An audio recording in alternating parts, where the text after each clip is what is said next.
Good afternoon, everyone, and welcome to episode 25, season 2, 25 of Sipping Tea with Stacy T. I'm your girl, Stacy. Got a new look going on today, trying to get used to it a little bit. We'll see.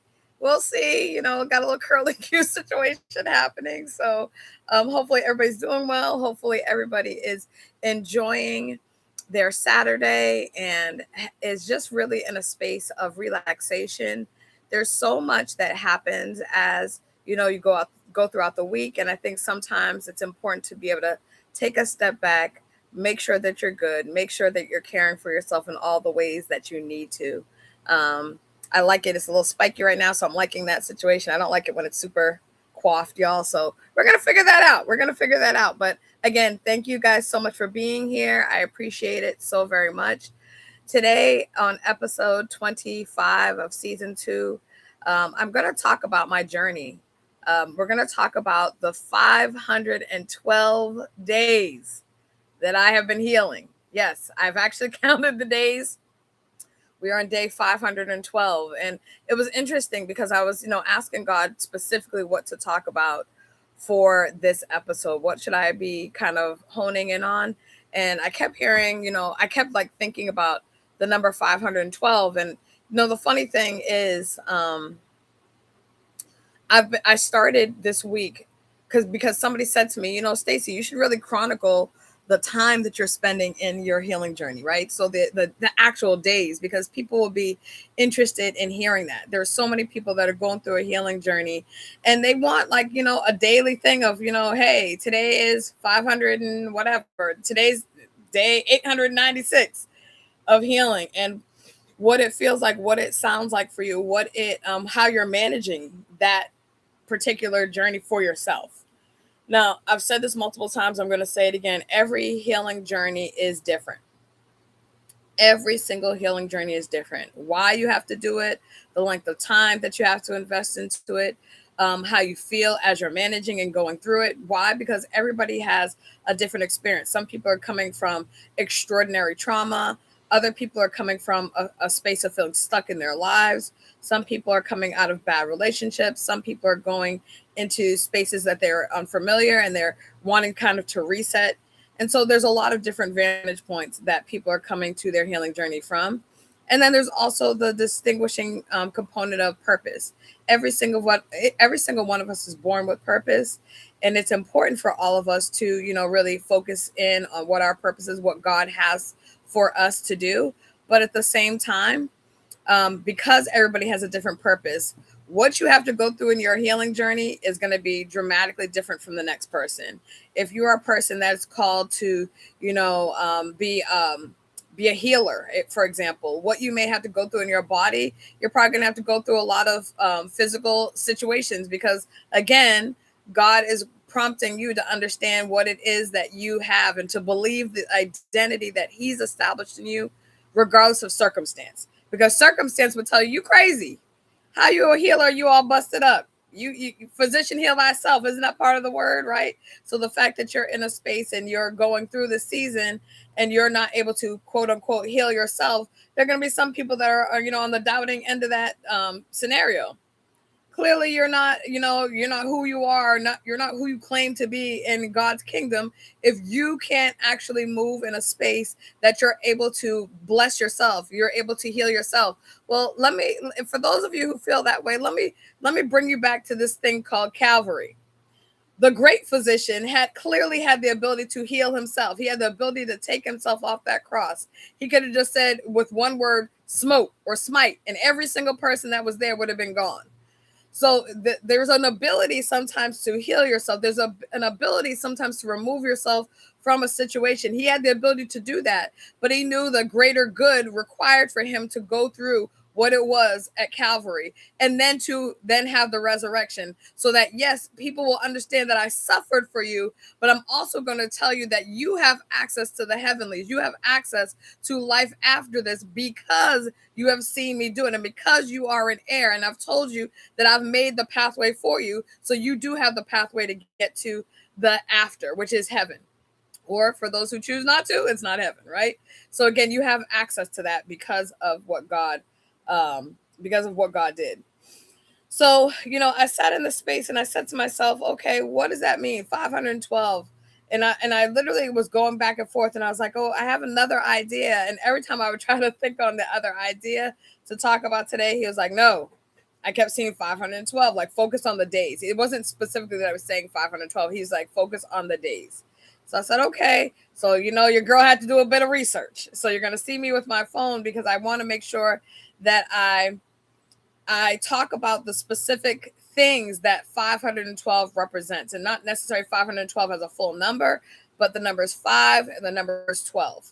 So we're going to talk about that. But before we do, sipping tea is not sipping tea without the tea. Today's tea is raspberry tea from our friends at Dunkin'. Dunkin', I am also open to brand dealerships and sponsorships at any level. All right. So we're going to try this. I have tried their tea before. I've not tried raspberry. I've had tons of raspberry tea, but not from them. So let's see. Let's see what we're working with, y'all. So first of all, before you even what do you call it? Drink it. As soon as you take the lid off, that raspberry taste is like boof. Very strong, very honest raspberry flavoring. For those of you who do not like, what will I say? For those of you who do not like you like raspberries, but you're like, I don't necessarily like things that are flavored raspberry. The easiest way I can say is it tastes flavored raspberry. So it's not a bad thing, but it tastes flavored raspberry. So just like sometimes you'll have things that are strawberry or flavored or watermelon or flavored watermelon, and you can taste when something tastes flavored that way. Obviously, they added 3 shots? Oh, one raspberry shot. Y'all, the last thing I had one, I think it was one blueberry shot. You couldn't taste that blueberry. It was so faint. Raspberry clearly has a stronger profile. I'm literally talking and I can still taste the raspberry on my tongue. So again, if you're a raspberry enthusiast, you will absolutely enjoy that. All right. So everybody doing well? I don't know if you guys checked in to say you're doing well. So hopefully you're doing well. All right. And thank you for being here. I see somebody in here. I don't know if you said hello. Oh, hey, I didn't see you in here. How you doing, girl? All right. So again, I was thinking, first of all, before I go into the numbers, y'all, I really was stunned. And I know I had a year anniversary of sipping tea already. And obviously that makes sense that, that was 365 days. And so now we're on day 512. And y'all, the idea that I have stayed with this journey for 512 days it's amazing to me. I'm just going to be entirely honest. My arrogance, my naive thinking really did not think that I was going to be on a healing journey for this long. To be honest with you, I thought after 6 months, like we were going to be wrapping this up. Like what else we got to talk about? What else do we need to talk about? And I talked about the things. I talked about my childhood. Talked about my growing up, my adolescence. I talked about me as a young woman. Like what else we got to talk about, God? But the reality of it is and this is one of the things that God has absolutely taught me through this journey, is that healing is leveled, just like any other thing that we experience in life. If you go to school and you learn it by levels, right? By grades. So you learn math at, the addition and subtraction level, right? And it might be counting with manipulatives, like with blocks and stuff, when you're in kindergarten or even pre-K. As you grow, you should not expect to be doing, 1 and 1 is 2 as a senior, right? That's not going to be something that you're expecting to do because you've accumulated knowledge. You've been challenged all the while. So every single grade, you are challenged. You are expected to come up to the level of understanding through learning, through somebody kind of challenging you, through somebody testing you. And so as you go through healing, that same thing is true. You're going to be tried throughout your healing. You're going to learn more information. You're going to have a different level of clarity. You're going to have a different level of understanding. You're going to see yourself differently. You're going to see other people differently. You're going to be in a space that now, because you've learned the thing from the season or from the lesson or the level prior, that now you're going to be able to be tested to figure out, have you learned from that? How are you doing? How have you changed? How have you transitioned? Because again, healing is not just about talking about a term. A lot of people, when they're like, Oh, I'm on my healing journey. I'm like, okay, cool. What does that look like for you? Like, what is it that you're doing that implies that you're healing? Not that you need to explain it to me, but more so that you need to be able to see it for yourself. So if you're telling somebody you're on a healing journey, but there's been zero change, no change in your affect, no change in your attitude, no change in your temperance, no change in your patterns, no change whatsoever, I'm going to need you to go back and ask God what it is you're doing, because there's this thing that people do and it becomes very performative, right? People want to show up and, oh, I'm on my healing journey, because it sounds really like you're adulting, right? I'm on my healing journey, I'm waiting to be a better me, new year, new me, right? All the things that people do every single solitary year, and then at the end of the day, when you have impact or interaction with these people, you see no difference. Now I also want you to understand there has to be grace applied. And I say that with all honesty, because people, when you tell people you're on a healing journey, there's sometimes this irrational thing that people may put on you, expecting for you to snap your fingers because you've made this commitment to yourself and being a better version of yourself, that every single thing that you have taken years and years and years to learn, that you've digested, that you've chewed, that you've been for all these years, and they expect for you have this miraculous transition. Now, it's not to say that God can't do that, because he's also the God of suddenly. Like, suddenly this happens, suddenly that happens. He's also the God of that. But there needs to be this understanding for yourself and for others, that as you have made a pledge to yourself to heal, that doesn't mean that you're going to have, all the things figured out day one, right? I'm not like some people that say on day one, this and this and this is going to happen. No, what I'm going to say is that I'm going to continue to heal. I'm going to continue to challenge myself, because God has things for me to get done. I have a life that I'm going to live. And he also said that I'm supposed to enjoy my life. And me enjoying my life means figuring out the things that have tried to hinder me. So, one of the things that I have really sat in the understanding of throughout this healing journey, and it's probably come to me, I would say, within the last few weeks, has been that the devil has really sought to make me feel like my identity was not my identity, right? So if the enemy wants you to feel inferior, or if the enemy wants to throw you off your game, really what he wants to do is not have you ever understand what you are and who you are, right? If he can make you feel like you're not, like you have no impact in the kingdom, then cool. He doesn't, like I've said before many, many times, a lot of times on TikTok, but many, many times, the devil don't care if you go into church every week. He'll sit right next to you, he'll hold the tambourine. He will beat the tambourine with you. He was a musician, right? That's what he did. So he'll go up there, he'll Hosanna. He'll do it with you, because as soon as you hit the parking lot, you're ready to cuss someone out or you're ready to fight, right? He's like, I'll go in here and perform with you. I'll hang out. It's not a big deal. I ain't got nothing to do. And this time my demons are busy. So I'm gonna hang out with you. But if you can get into a place where you start to understand your authority that's in the kingdom, the authority that he no longer has, the authority he no longer possesses, when you start to understand that God has literally made you the head, not the tail, and it's not just something you say because it's a cute scripture to quote, but you really digest that thing and you really understand, hey, how you doing? When you really understand that thing, that makes you a threat. And that's what he doesn't want. He does not want that. So if he can make you feel, inferior, if he can make you feel off your game, if he can distract you and disrupt your progress, he's going to try to do those things. So that's really where we need to be paying attention.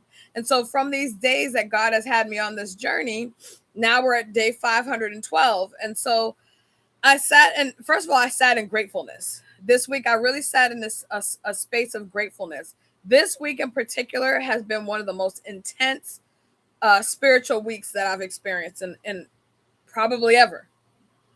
Probably ever. And for those people who were on live, I had a live the other day. And let me explain this, because this relates to what I'm about to talk about. I had a live the other day, and on the live, God told me to talk about hearing his voice versus hearing the enemy's voice. And as I prepared to talk about that, so I prayed before it and I said, God, allow for whomever needs to be here to hear this, let them be here. Lord, allow for the seed to be sown so that people have the knowledge, and please fertilize the seed, blah, blah, blah, blah, blah. Like a very typical prayer to what I pray ahead of me going on live, right? So I prayed that, hit the button, came on, and I noticed that there weren't people in there. And I was like, okay, maybe I haven't shared it out enough. Let me share it out again. So then finally a few people start to trickle in, and I said, hey, how you guys doing? And people were like, I can't hear you. And I was like, what? So I'm looking, my setup is the exact same as always. I'm like, what is going on? So I was like, can you hear me? And then somebody's like, I can hear you, but you sound really distorted. And as soon as they said distorted, I said, oh, for real? That's what we're doing, enemy? Okay. Because again, what is his job? He's the prince of the power of the air. So what comes out of our mouth, he would like and seek to distort, specifically when it's going to glorify God, specifically when it's going to set people free, and specifically when it can sow the seeds of tension or anger in the midst of people, right? So that's what he's going to do. So I said, oh, okay. So I prayed on the live, and then the distortion went away for a little while. And then another group of people came in, and immediately the distortion. I said, oh, okay. So now you're sending people in here to distort. Okay, cool. All right. Okay. So then I said, let me pray again. So I prayed again, and then the distortion left. But then this thing fell in the room. And when I say this thing, this spirit of heaviness, and not heaviness in a way of like a demon, but heaviness in the way of the people that were in there. I could literally feel the heaviness in their hearts, the heaviness that they were managing. And my spirit got so heavy. One of the things that I've told you all, and this is from a while ago, and knowing purpose and being able to walk in purpose is one of the things that from a little kid, I had this ability, if you want to call it that, to feel when other people were going through a thing. Now, it was also attached to me being, a very emotional, if you will, crybaby, waterworks, as I was referred to. That ability that I didn't really know how to harness, that ability that I didn't really fully understand, was God's purpose for me. That was attached to purpose. Because I had that ability, I could literally feel when people are going through a thing. And that allows for me to know where I need to pray, where I need to spend time, where I need to devote some energy to being able to, to address a matter. Again, as you're a young kid, you don't know that. And I'm sure the people around me didn't know. They just saw the affects and they were like, gosh, can you stop crying? But now, knowing what I know, I'm sitting in this room and it literally descended on the room. And so immediately my heart was so heavy. So I literally was praying, but crying out to God, but also encouraging the people about the fact that God heard them and he saw them. Because God in that moment was like, tell them that I hear them. Make sure they understand that I hear their hearts cry. Make sure they understand I have never left them in spite of what they're enduring. And then God had me go further, and because I still could feel the heaviness after I prayed that prayer, or I gave those words of encouragement or exhortation. God was like, no, ask people for their prayer requests. So now this is like, now we're on like almost the fifth prayer, y'all, for one live. And I didn't even think about it till I was done, because I was like, how many times did I pray? And I prayed 5 times during that live. I literally had people coming in and they were like, what's going on? And I was praying with my eye, which typically I pray with my eyes closed, but I kept my eyes open. And I said, if you have a prayer request, drop it in the chat. Drop it in the chat. And so I literally was just people would come in and they said, can you pray for this? People were coming in. Can you pray for this? I even prayed for the people that never came in my room. I prayed for the families attached to the people that came in the room. Y'all, I literally was exhausted after this prayer. But yet and still, God was like, now tell them what I told you to tell them. I was already, by the time this was done, this had to have been almost an hour into the live, y'all. I was exhausted. And then God said, tell them what I told them to tell you. Tell them about how to hear the difference between the enemy's voice and my voice. And so I went into that and shared that. What I will, and for those of you who weren't there, because you're like, wait a minute, you ain't tell us. I'll probably talk about that next on the next live. But what I will tell you is this, y'all. God was very, very, very present. His spirit was so present in that live that it kind of took me off guard. And it's not to say I haven't felt his presence, but typically he just comes in and he's just like this. And this, he was like this, like it was vibrating how much he wanted for me to let these people know that he hears them. So the enemy was big mad. But why God brought me on there was to do my healing journey in real time and be transparent. And as God has given me a kind of a further understanding about who Stacy is, that allows for me to then walk in a different level of confidence about sharing God's word. It's not to say I was ever ashamed. It's not to say I was never going to do it, but it feels different and I can't describe it. However, I will say that multiple people have said that they heard it. A lot of people said that you're doing the voice. And I was like, what voice? And I can feel the transition, y'all. I can absolutely feel the transition of when God is like literally there and going like this, right? It's like literally like he has his hand in my back saying, go and say what I have you say, right? So I know for some people, they're like, what the world? Why is this woman sounding like that? Y'all, I wish that he had given me like more of a calm tone to the thing, but that's not it. But when you say to people, this is why I say to people, be very mindful of what your prayers are that you're sharing with God. Be very mindful about when you say, okay, God, I'll do a thing, and God, I'll go a place, and I'll be the example, and I'll do whatever you say do. Be very whatever you say do is a very broad term.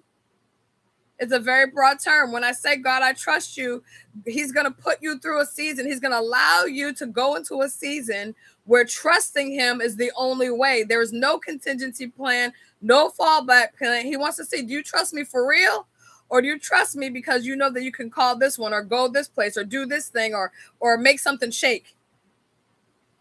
So you just have to be very, very mindful. Be very, very careful. Be thoughtful. And this is not like a situation to try to make you feel like, oh my gosh, I said a thing. And now it's really about being thoughtful about the words you use, because when you know who you are, you have authority in your voice that God has granted you. And so it's important to make sure you understand it, because with the words that you say, something is dispatched into the atmosphere. All right. So y'all know, because I'm going to be reading on this, I got to take my glasses off because I talk to y'all with my glasses on. But here, I got to take them off to read what I want to talk to you about. So the number 512. So I tried to do research and I was like, I don't remember 512 being a thing in the Bible. I was like, okay, I don't. And then, you start to try to do all the things. I'm like, the 66 verses, 66 chapters. Is there something there? No, there's nothing there. Yeah, I was literally trying to figure it out. And then as I was trying to figure it out, it was like, separate them. And I was like, separate them. I was like, 5, 1, and 2? No, 5 and 12. So that's what we're going to talk about. The numbers 5 and the numbers 12. So the number 5 in the Bible symbolizes, just like when people say, 7 is completion and 8 is new beginnings. Because if you read in the word, you can see that. It's not because people are doing some funny thing like, doing this with numbers. It's not that. Go in the word and it's in the word. Okay. So the number 5 primarily symbolizes God's grace, his goodness, and his favor. So I sat there and I got emotional, because when I say this year has been extraordinarily humbling for somebody who is used to being able to like move and shake and get things done and, and be a person that people were able to count on, right? And this period of time has made me feel, in some capacities, like I'm useless, like I'm a burden, like I'm dead weight, like I'm not an impact person. And I had to sit with that.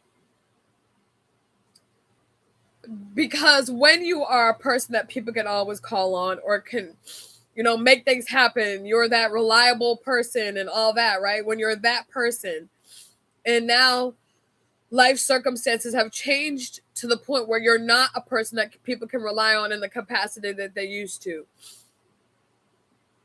And you don't even feel like you can rely on yourself in the capacity. You're in a place where, and I'm gonna be honest, y'all, a lot of this stems with a lack of employment for me. God had got me to the place where I was able to pay bills and not worry, right? Pay bills and not think about it. And I was grateful, and I constantly was like, oh my gosh, I'm so grateful for this. I'm so grateful that this is the thing and I'm able to do this, and I finally can just, and it's not even like I was like doing anything extravagant. It was the fact that I could pay bills and not stress about paying. And when I started this whole healing journey, it was right after I had just been laid off. And being laid off initially for me was like, okay, I'm gonna take a break. Stacey, you've been working for a gazillion years straight. In the last 2 years, you were working 2 jobs because you were an elected official and you were doing this. And you were tired. You were tired. So I was like, okay, all right, I'm gonna take a little bit of time. And I kind of looked out there to see what was out there, and I didn't see much of anything. And I was like, okay, maybe I'm just gonna take the summer. I'm gonna be cool. And then when it starts to get towards August, I'm gonna really push again. And y'all, I was looking and looking and looking and nothing. I even called some people that I've known and I'm like, hey, anything? And they're like, nah, Stacey. And I called some places that respected me for what I was doing for young people and this and that, and still nothing. There was nothing coming to me. And it got to a place where I was really frustrated. Really, really frustrated. And again, you have these things that are in your head feeling like you're a drain and you're not contributing and you're causing other people to live in additional stress. And that stresses me out, right? I don't like having to rely on people for anything. Like, I like for people to be able to be blessed by me. I never want to feel like I'm taking from people, right? And so in this position God has me in, the reality of it is I don't have the ability to move and shake. I'm in a place where God is like, you have to trust me entirely. With whatever this journey is, you have to trust me. So at the beginning of this year, I literally said, and this was and the funny thing about this statement, y'all, is not that I even remember me thinking of this. I remember one day being like, God, I don't like this season. I don't understand this season, but I trust you. I know that God put that in my spirit because that's not something that I typically would even say. Like, man, I know sometimes when you say a thing, the implications that come with saying a thing, right? But the reality is that he would then ask me, because I started saying it, because I recognize that this is a season that I'm in where I have to trust God. We say, trust in the Lord with all your heart, lean not to your own understanding, and all your ways acknowledge him, and he will direct your path, right? But the fact of the matter is, we just say we say it so performatively. We say it just like as a throwaway. We don't recognize that there's going to be a season that we are all called to when we have to trust in the Lord with all your heart. And you can't lean to your own. If I lean to my own understanding, y'all, I would be in such deep depression about the circumstance, right? I'd be in such a deep sadness about where I find myself. But I have to trust that he knows the plans that he has for me. I have to Jeremiah 29:11 my situation to death, because I have to keep saying, okay, God, I don't know the plans, but you know the plans to prosper me. You know the plans you have for me, right? So I've had to sit in that space. But then when he was like, when somebody encouraged me to start really looking at the days and thinking about the days, and then looking at 512 days and recognizing today is day 512 of my healing journey, It made me then look back to all the ways that God has been gracious to me. All the things that he's allowed to happen in this space of time that have not happened in my life prior. All the things that he has brought me through. All the ways that he's allowed for me to be sitting in a space where I'm still covered by his grace and mercy. All the ways that he has protected my mind when the enemy really sought to play in my face. I mean, play in my face. So even in this time and me talking about this, the enemy is literally saying, see, you're not the head, you're the tail. Look at you. You keep telling these people they're going to be the lender and not the borrower, but you're a borrower. Right now in this situation, you can't lend anybody check. What are you lending? I lend of what God gives me for God to speak. No, I'm not the person that can say, oh, you need to borrow. I can't do that. I'm not in that space. And I was in that space. And ego takes a little bit of a hit with that. If we're going to be entirely honest, which I'm going to be, ego takes a little bit of a hit with that. Right? Because I was that person for people. And I enjoyed being that. Not because I felt like, ooh, look at what Stacy can do. No, but I like making sure that people are good. I like making sure that people feel supported. I like making sure people are not stressed out. Because I've lived that. I've lived stressed out by finance. And so now here we are in this season, and the enemy's like, see, look at this God that you're serving. He's not even allowing for you to find employment. He's not even allowing you to increase. Or how are you going to take care of yourself? This is why you have to know who God is. And this is why you have to know who you are in God. Because the enemy will consistently try to tell you that you're nothing. He will consistently try to do that. He will consistently try to take the word of God and slap you in the face with it. So it's important to recognize, which is why I feel like God wanted me to look this up today, because he wanted me to remember that I'm living in his grace, that I'm living in his season of favor, that I'm living under his provision of goodness, even though I don't necessarily see it. And even though people looking at me wouldn't necessarily attach those words, I attach those words to the season. Because his goodness has allowed for me to be able to learn him in a new way. His grace has given me the provision to make sure that I continue to have my right mind. And his favor allows for me to operate in TikTok, in the spaces that he's given me the opportunity to speak. It's allowing for me to function in all those ways. His favor gave me the fact that I'm going to have a diamond season series. I didn't know anything about that beforehand. I wouldn't have known about that. Because why? I had to go through hell. I had to go through the diamond season. I had to go through heat and pressure for that to even be birthed out of me. I would never have known about it. And I know that when you go through a season of hardship, when you go through a season of hurt, when you go through a season of lack or feeling of lack, because God has not allowed for me to lack, even in this season, even in this elongated season, has not allowed for me to feel that. And I praise God for him for that.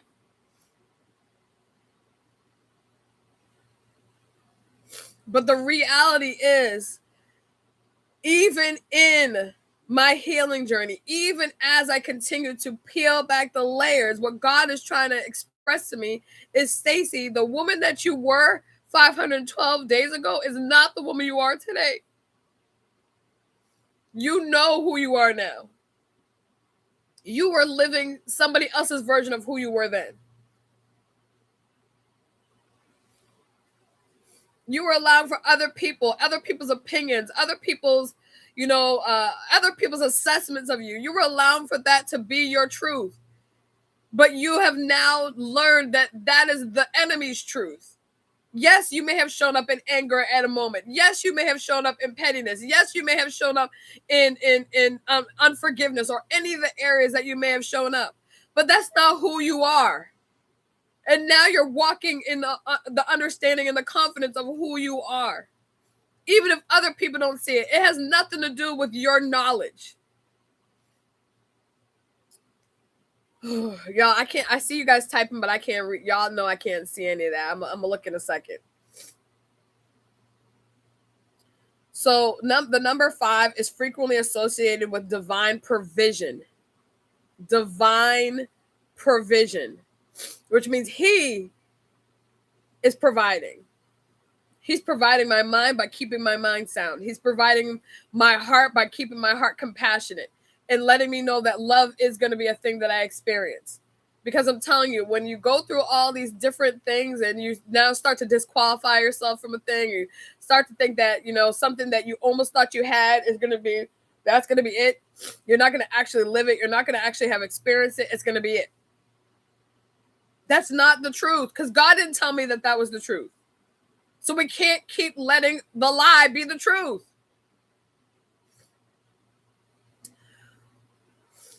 Obviously, in the Bible, there's lots of number 5 used for lots of things. Obviously, the 5, the thing that I want to focus on is when I told you guys about my healing journey. One of the things that I told you is that God told me I had to do a root level extraction, and that meant going beneath the foundation and pulling out anything that had to go. But also that he was going to have to relay the foundation in certain areas. He was going to have to shore up the foundation in certain areas, right? In the Bible, the Pentateuch are the first 5 books of the Bible. Those are known as the foundation. Genesis, Exodus, Leviticus, Numbers, Deuteronomy, right? Those are the foundations. Those are the law. So he's basically letting me know that the foundation has been relayed.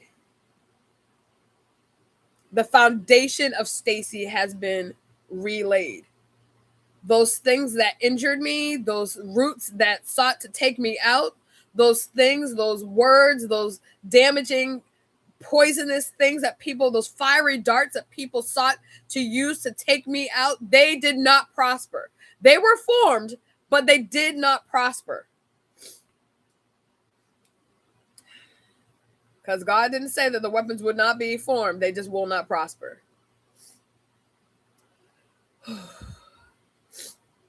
So again, the number 5 symbolizes grace, God's goodness, but it also symbolizes change. The number 5. The number 1, and I'm going to really more so be focusing on the number 12, but the number 1 is about God's unity. And it's also about new beginnings, right? First of the year, new beginnings. And the number 2 signifies union. So not unity. Number 1 is unity, right? The 3 and 1 is unity. Number 2 is union, the connection. I want you guys to hold on to that one. The number 12 in the Bible stands for as a symbol of completeness, divine authority, and governmental order. 12 tribes of Israel. Those are the 12 sons of Jacob. 12 apostles.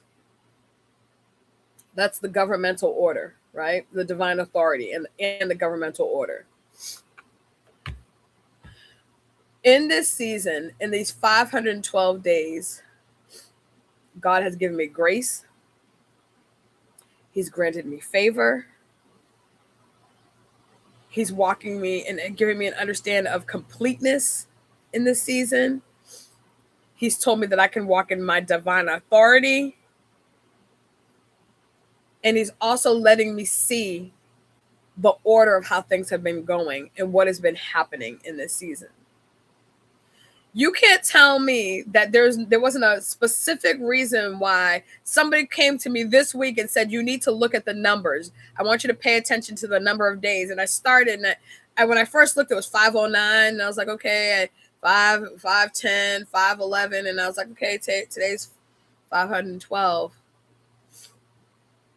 There was a reason why this week I had to pay attention to that, because I would have missed the numbers. I would have missed these numbers.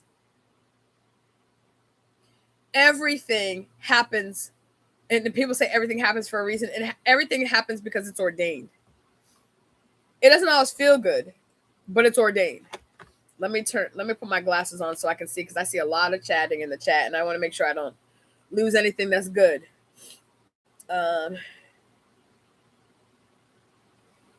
You're lending right now. Oh, thank you for that. Inseparable what? Did I miss something? Where are these numbers located in the Bible? Because for the past months, I've been seeing 11:11. So 11:11, people will say it, and again, I don't. This is not me. I see my birthday all the time when I look at the clock. Apparently, 11:11, 2:22. And I don't know if it's all the numbers, but I know I've heard it specifically about 11 and 11 and 2:22. People have said they're angel numbers. I'd have to do more research. Now you're giving me work to do, but I'm gonna go down a spiral with it. I'm gonna go down a spiral with it. But I've heard for years that they're angel numbers, and at one point I did do some research on 2:22. Specifically, I did research when it was 2022. Because at that point it was 2/22/22, and I was like, there got to be something that it's not just my birthday. There must be something that I'm supposed to look at during this. But a lot of people will see 11:11. A ton of people see 11:11 a lot. Look it up, and we'll talk about it. We will talk about it. But yeah, the numbers are like, so the numbers, like, for example, when you look at like the numbers of 5 or 1 or whatever, it's literally not so much that it says 1 means this, 5 means this. It's the ways that those numbers are used. That is the meaning. Just like everything in the Bible, specifically when they were, I was going to say, numbers specifically when you're talking about things like the disciples, or you're talking about the tribes or things like that. Those things specifically pointed to how God saw things being designed and being intricate in his design. And I'm going to bring up one more thing about 12, which kind of blew my mind, which is why I was like, wow, I really had to do this particularly today. It has been going on for the last 7 months. Okay. And you ain't looked it up yet? But I will look it up. What that may mean. And, obviously in my mind, there are moments where I think about, towards the end, obviously he had 12 disciples, and one of them, is the reason why he ended up going to Calvary. So I'm like, does 11 have to do with that? Because now it was 11. I don't know. I'll have to look it up. I could be guessing. But yes, it's really about when you look at how the numbers are used in the word, that you're going to kind of have understanding about why they may be used like that, or why people refer to them like that. So the last thing I want to talk about is the number 12, and how the number 12 specifically really drove it home for me when I was researching, the numbers 5, 1, and 2, and then it's 5 and 12. 12 was the age of Jesus when he went into the temple, and his parents couldn't find where the heck he was. Where is this boy? And he was there. And what did he say? He said, I'm about my Father's business. Y'all, when I saw that today, because I literally looked that up today, I was like, there has to be something else. And I saw that it said that was when he said he's about his Father's business. And y'all, I can't describe more that's how I've been feeling. That's really the space that I feel like I'm finding myself in. And I'm not going to lie to you and act as if I know entirely what his business for me is, but I 100% know that I'm doing it. I'm doing it because I'm just trusting in him. When he tells me to do a thing or say a thing, I'm doing it and I'm saying a thing. When I feel like it's me, I tell people, like, just like I said, yeah, I don't know, I'm going to do some research. And then my research always, specifically when it deals with things that are in the word, is always praying and doing research, or research and then praying like, okay, I saw this stuff. What does this mean? Make this clear to me. Because you can easily have people that are like, so just so you know, the numbers 9 means this and this. I mean, people can start doing some weird, funky things, right? But the fact of the matter is, I will say that I'm going to research a thing and then pray about it because I want understanding, not because I want somebody else's understanding. And it's not that some other person didn't get it right. I just want to have understanding for myself. And so that's where I find myself in a lot of these situations. So y'all, it's been 512 days. 512 days. And in that time, what has he given me? He's given me favor. He's told me that goodness and mercy are still following me. He's told me that that he's given me divine authority. Like that in itself, y'all, divine authority. Do you not realize why the enemy wants to take you out? Why you always feel like you have a monkey on your back? Why you always, all these ailments keep afflicting your body? Because when your body is focused on the pain, then you can't really give your attention and time to God, and he wants to seek to distract you and distort your understanding about your identity and who God told you are, that you are healed. He didn't say that you might get healed. He said, by my stripes, you were healed. Were, past tense. But if you're in a state where you're feeling always burdened down and your body's not acting right and your mind is going, that's the enemy. He wants that for you. Why? Because he doesn't want you to be like, you know what? God told me I'm healed. My body is not, let's start listening to me, but my body is healed. The manifestation may have not reached it, this ankle, this knee today, but I am healed because he said it. Not because my mind is reflecting on what my sensors in my body are saying right now, but because God said a thing. And what he says is the truth. Regardless of what my flesh says. We have to get to that crazy. I'm telling you, when people used to say back in the day, oh, we need radical faith. We need radical praisers. We need radical da-da-da-da. I'd be like, who are these crazy people talking about? Because if it don't make sense, it don't make sense. Now I'm one of these crazy people. Who would have thunk it? I didn't.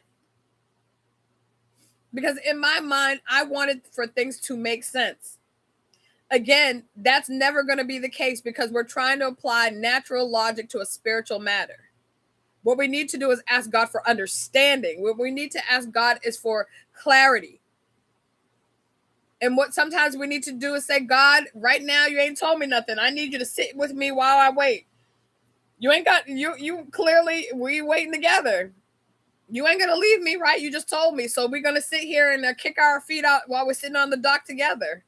Because I'm waiting on you to do a thing. I'm waiting for you to change a thing. I'm waiting for you to announce a thing. I'm waiting for you to open up the windows of heaven. I'm waiting for you to move things out of my direction. That's what I'm waiting for. And so let's wait together, Lord. Go ahead, get comfortable. Take a seat. You need a pillow? Because we're going to do this thing together. Because I've tried to do the thing by myself and it doesn't work. So I just wanted you guys to understand that, yes, there are some days in my healing journey that it feels horrible. I'm not going to sit here and lie to you. There are some days that I feel like I'm not doing what it is that I need to be doing. There's some days that I'm wondering, like, God, do you want me to move in a direction that I haven't moved in yet? And because I haven't moved in the direction, all the things haven't fallen into place. There is definitely days like that. But sooner or later, it will turn in my favor. He's turning it around for me now. I want the sooner to be sooner, though. And if I'm going to be honest, Lord, you already know, we've already had this conversation. But I want you to stay encouraged. For those of you who are starting your healing journey right now, for those of you who are starting it over, for those of you who are like, Stacey, I've been playing around with my healing journey, but I'm not really doing it for real. I'm going to start today. Today's going to be my day one. Today's going to be the day that I commit to recognizing that my patterns have been patterns for too long, and I need for them to not be my patterns anymore. Today, I'm going to decide that I'm going to be the person who breaks generational curses in my family. Today's the day that I'm going to say that I'm going to recognize who I am in God's kingdom. Today's the day that I'm going to encourage myself to move forward. Today's the day that I'm going to make tough decisions and have challenging conversations because they're way overdue, and they've allowed for me to sit in the spirit of in a season of bondage that God has already told me I'm free from. If today's your day one, let it be your day one. And that's okay. But I'm going to tell you, include God in every single one of the days. Every single one of the days, make sure that he is involved, and not after the fact, but as you do your journey.